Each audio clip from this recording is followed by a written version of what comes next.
Parents होणं सोपं नाही आहे हे आम्हाला आत्ता कळतं आहे.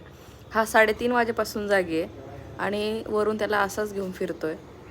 सकाळीचे 10-10:30 वाजत आले तरी पण तो राहत नाही आहे. इकडे बघायला तर मला असं वाटायचं रे किती सोपं आहे, पण ते आत्ता कळतं आहे. माझी अजिबात झोप झालेली नाही आहे आणि वरूनचीही झालेली नाही आहे. दोघंही त्याला असं त्याचे टँट्रम्स झेलतो आहे.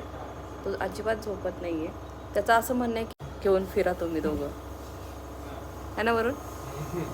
असंच घेऊन फिरा असंच त्याचं म्हणणं आहे. खाली टाकला क्रॅडलमध्ये की लगेच रडतोय आणि असं घेऊन फिरलं की त्याला इतकं छान वाटतंय आणि तो असाच मस्त बसून.